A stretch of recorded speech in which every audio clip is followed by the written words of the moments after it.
Hello दोस्तों, GK open express YouTube channel में आपका स्वागत है। आज हम यूपी पुलिस कांस्टेबल की 17 फरवरी की सेकेंड शिफ्ट की जो क्वेश्चन है उसकी आंसर की के बारे में डिस्कस करेंगे। जो एग्ज़ाम दिए हैं वो आंसर ज़रूर मिलाइएगा। चलिए क्वेश्चन की ओर चलते हैं।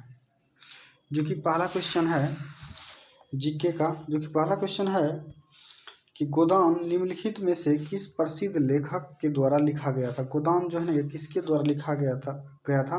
तो ऑप्शन नंबर डी इसका सही आंसर हो जाएगा। मुंशी प्रेमचंद्र जी के द्वारा गोदान लिखा गया था।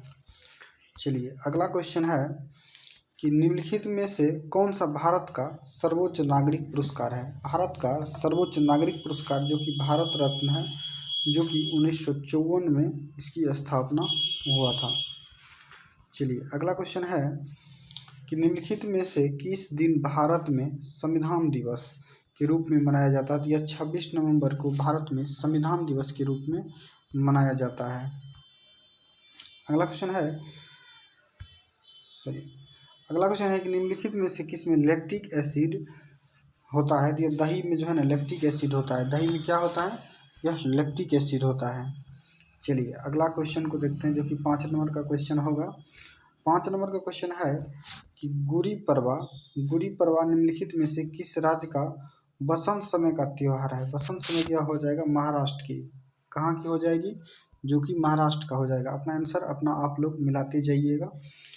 दशकीय जनगणना कराने की जिम्मेदारी निम्नलिखित में से किस मंत्रालय पर है। दशकीय जनगणना कराने की जिम्मेदारी जो है यह गृह मंत्रालय की है। किसकी है, यह गृह मंत्रालय की है।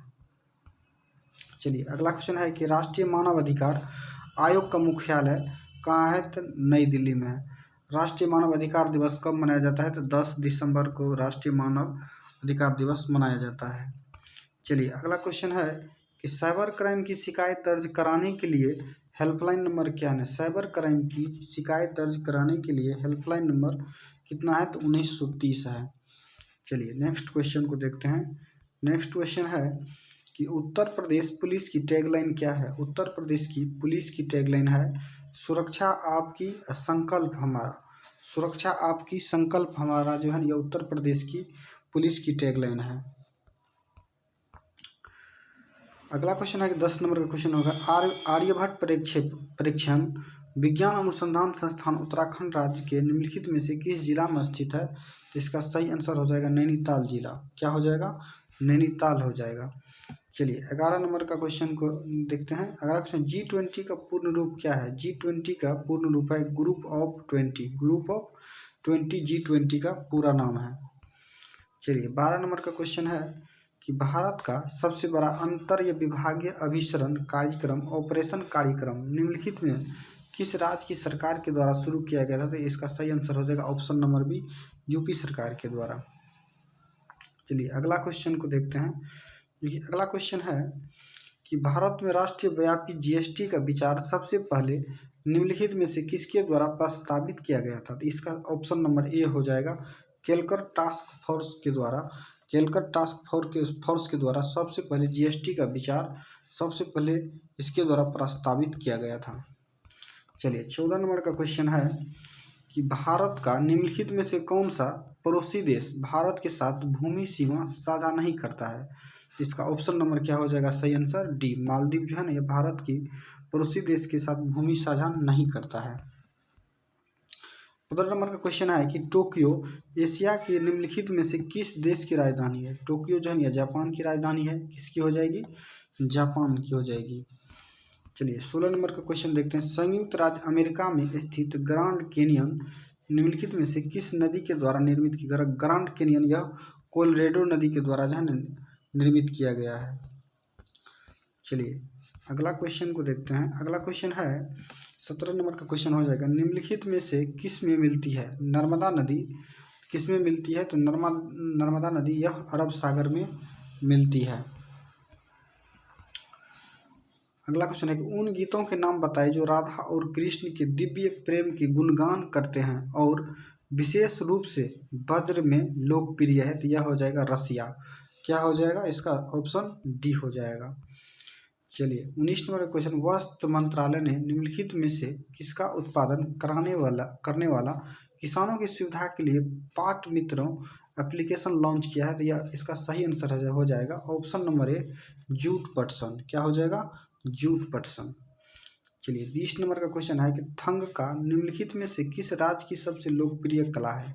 किसके बारे में बोला है? थंग का जो है ना ऑप्शन नंबर सी, सिक्किम की हो जाएगी। किसकी हो जाएगी? ऑप्शन नंबर सी, सिक्किम हो जाएगी। चलिए 22 नंबर का क्वेश्चन है कि निम्नलिखित में से किसने संविधान के प्रत्येक पृष्ठ के किनारों को डिजाइन किया था और इसे कलाकृतियों से सजाया था? तो इसका सही answer option number A, Shri Nandlal Bose ने इसको सजाया था। चलिए 22 नंबर को देखते हैं। 22 नंबर का क्वेश्चन है कि हाल ही में विश्व के निम्नलिखित में से किस देश में तमिल कवि और दार्शनिक थिरुवल्लुवर की प्रतिमा का अनावरण किया गया? तो इसका ऑप्शन नंबर ए, फ्रांस हो जाएगा। क्या हो जाएगा? ऑप्शन नंबर ए, फ्रांस हो जाएगा। चलिए 23 नंबर का क्वेश्चन है कि 2016 के विमुद्रीकरण के समय निम्नलिखित में से कौन भारत के प्रधानमंत्री थे? तो यह option number A, Shri Narendra Modi. जो कि नरेंद्र मोदी 2014 से लेकर के वर्तमान तक अभी प्रधानमंत्री कौन है? तो श्री नरेंद्र मोदी हैं, आप लोग को पता है। चलिए 24 नंबर का क्वेश्चन है कि प्रभावती गुप्त साम्राज्य की निम्नलिखित में से किस शासक की बेटी थी? तो यह हो जाएगा ऑप्शन नंबर सी, चंद्रगुप्त द्वितीय की बेटी थी। चलिए 25 नंबर को क्वेश्चन को देखते हैं। 25 नंबर का क्वेश्चन है कि ऐसी अर्थव्यवस्था जिसमें निजी क्षेत्र और सरकार दोनों ही निम्नलिखित में से क्या कहलाती है? यह एक मिश्रित अर्थव्यवस्था कहलाती है। क्या कहलाती है? ये मिश्रित अर्थव्यवस्था कहलाती है।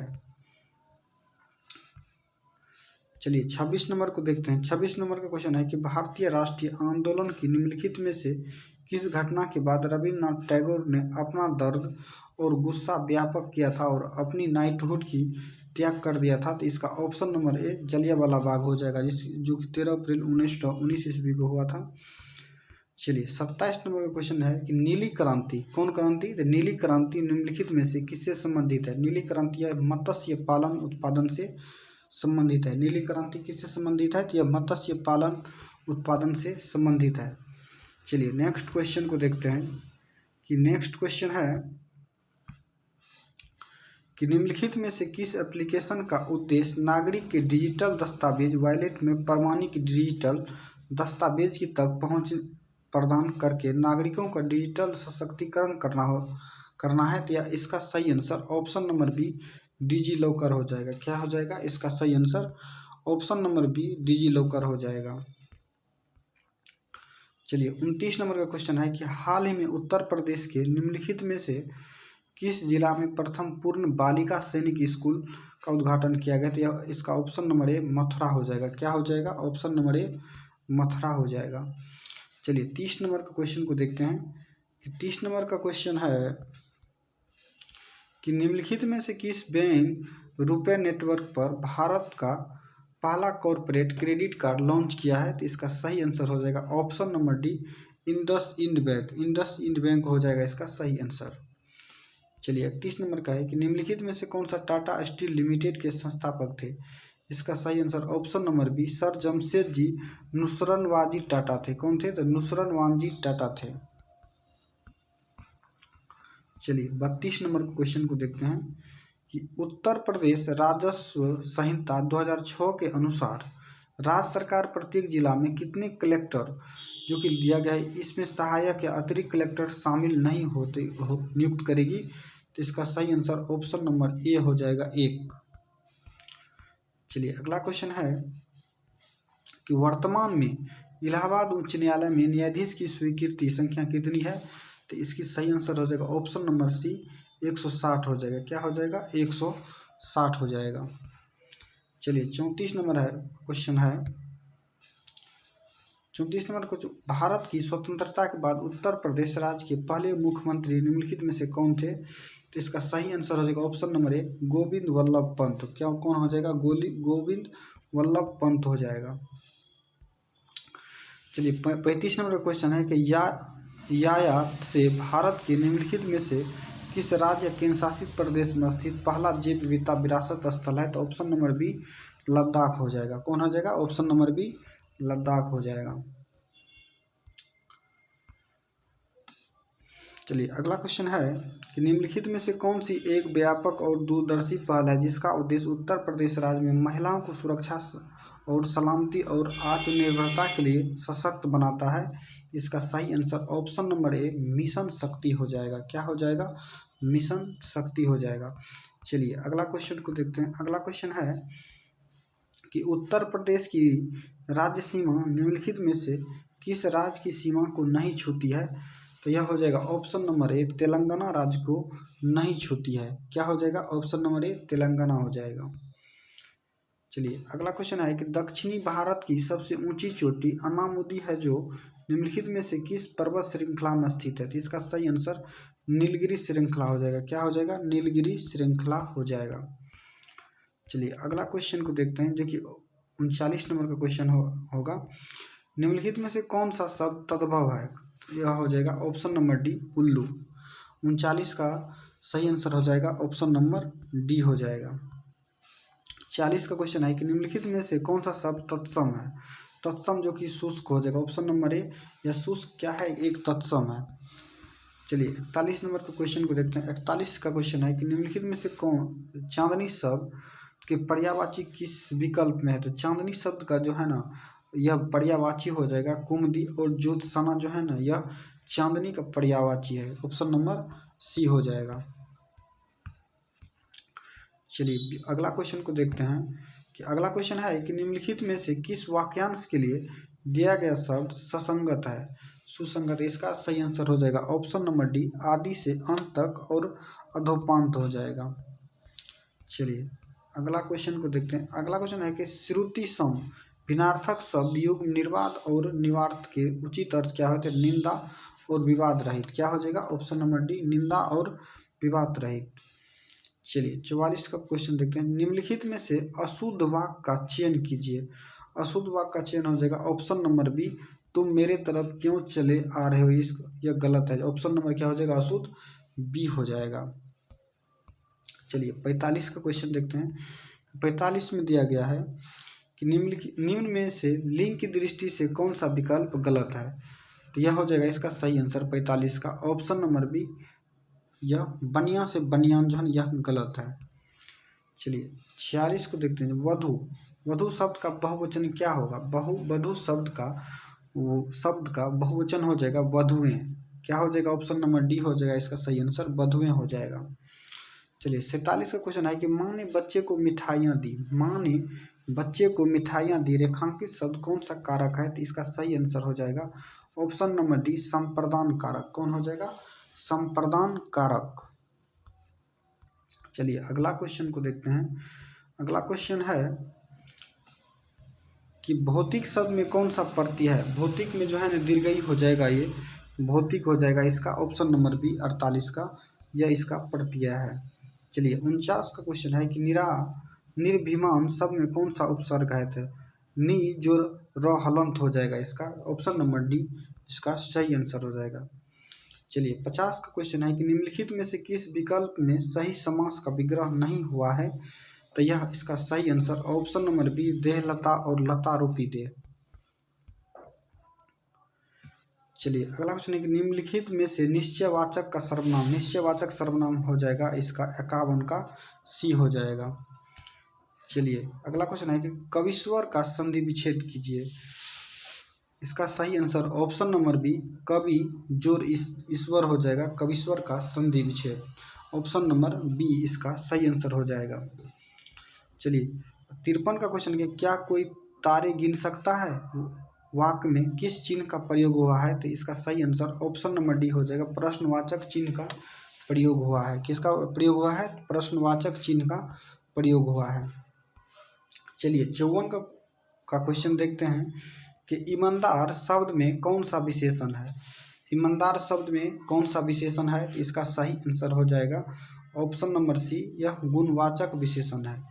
कौन सा विशेषण है? तो यह गुणवाचक विशेषण है। चलिए नेक्स्ट क्वेश्चन को देखते हैं। नेक्स्ट क्वेश्चन है कि निम्न में से संपर्क क्रिया का उदाहरण कौन सा है? संपर्क क्रिया का उदाहरण है तो इसका सही answer option number B Ramesh ने खिलौना खरीदा। रमेश ने खिलौना खरीदा। चलिए नेक्स्ट क्वेश्चन को देखते हैं। नेक्स्ट है 56 का क्वेश्चन हो जाएगा, गाय मीठा दूध देती है। गाय मीठा दूध देती है, तो यह वाक्यांश किस काल का है? तो यह सामान्य वर्तमान काल का है। क्या हो जाएगा इसका सही आंसर? ये सामान्य वर्तमान काल का है। चलिए 57 का क्वेश्चन को देखते हैं। उपमा से पढ़ा नहीं जाता है, क्या है? तो उपमा से पढ़ा नहीं जाता वाक्य में कौन सा वाच्य है? तो यह भाववाच्य है। कौन सा है? तो यह भाववाच्य है। चलिए 58 का देखते हैं क्वेश्चन। 58, कान पर जू न रेंगना। कान पर जू न रेंगना मुहावरे का अर्थ है निम्नलिखित में से कौन होगा? इसका सही आंसर ऑप्शन नंबर सी, बहुत असर न होना, कुछ असर न, सॉरी, इसका सही आंसर हो जाएगा ऑप्शन नंबर सी, कुछ असर न होना। चलिए 59 का क्वेश्चन को देखते हैं। 59 का है कि आकर्षण का विलोम शब्द है। आकर्षण का विलोम शब्द क्या हो जाएगा? विकर्षण हो जाएगा। आकर्षण का विलोम शब्द क्या हो जाएगा? विकर्षण हो जाएगा। चलिए 60 का क्वेश्चन को देखते हैं। 60 का हो जाएगा, सब और विपत्ति का होना इस अर्थ के लिए सही लोकोक्तियां निम्नलिखित में से कौन सी है? तो आग कुआं पीछे खाई, आगे कुआं पीछे खाई हो जाएगा इसका सही आंसर। चलिए 61 का क्वेश्चन है कि शांत रस का अस्थायी भाव क्या है? शांत रस का अस्थायी भाव क्या होगा? निर्वेद हो जाएगा। क्या हो जाएगा? निर्वेद हो जाएगा। चलिए 62 का क्वेश्चन को देखते हैं। 62 में शिल्पगत आधार पर दोहे से उल्टा छंद, यह क्या हो जाएगा इसका सही आंसर? ऑप्शन नंबर सी, सोरठा हो जाएगा। क्या हो जाएगा इसका सही आंसर? ऑप्शन नंबर सी, सोरठा हो जाएगा। चलिए 63 का क्वेश्चन को देखते हैं। 63 का है, रहीमन पानी रखे बीन पानी सब सुन, पानी गए उन उबेरे मोती मानुष चुन। इन पंक्तियों में कौन सा अलंकार है? यह एक श्लेष अलंकार है। कौन सा अलंकार है? यह एक श्लेष अलंकार है। चलिए 64 है, निम्नलिखित में से कौन सा शब्द अनेक नार्थी शब्द भेद से संबंध नहीं है? तो इसका सही आंसर ऑप्शन नंबर डी, मूल्य हो जाएगा। क्या हो जाएगा इसका सही आंसर? ऑप्शन नंबर डी हो जाएगा। चलिए अगला क्वेश्चन है कि 65 से 69 तक जो है यह एक गद्यांश है। गद्यांश आप लोग पढ़े होंगे या अपना मिला लीजिएगा और पढ़ लीजिएगा। चलिए इसका आंसर को देखते हैं।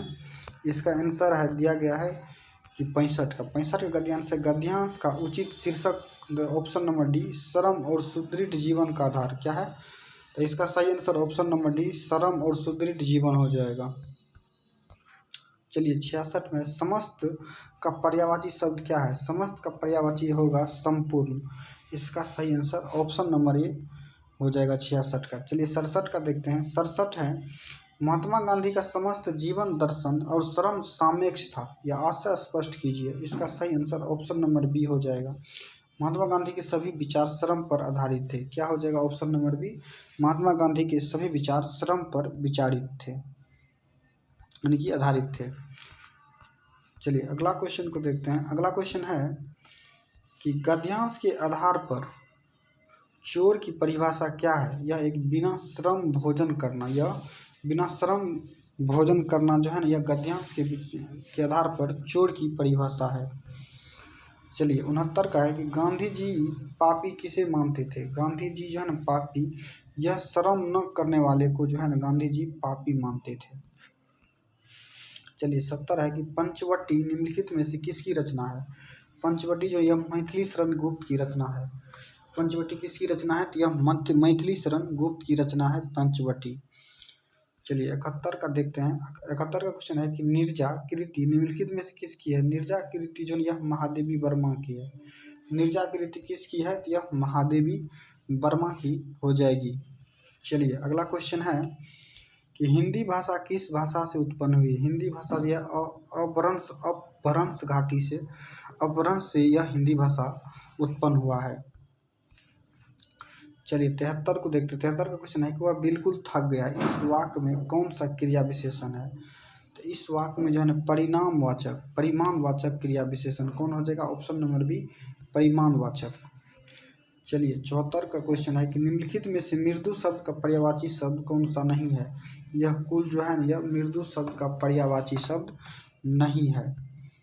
चलिए 75 का क्वेश्चन है कि श्रुति सम भिन्नार्थक शब्द दिन और दिन का सही अर्थ निम्नलिखित में से कौन सा है? तो इसका सही आंसर हो जाएगा दिवस और गरीब। दिवस और गरीब इसका सही आंसर हो जाएगा। चलिए 76 क्वेश्चन, आँखों के सामने वाक्यांश के लिए निम्नलिखित में से सही शब्द क्या होगा? प्रत्यक्ष। इसका सही आंसर क्या हो जाएगा? ऑप्शन नंबर बी हो जाएगा। चलिए यहाँ से जो है ना, अब मैथ और रीजनिंग का क्वेश्चन दिया गया है, या आप लोग बना ही लिए होंगे। अगर आप लोग इसका आंसर अगर आप चाहिए तो आप लोग कमेंट ज़रूर कीजिएगा और चैनल को सब्सक्राइब ज़रूर कीजिएगा। धन्यवाद।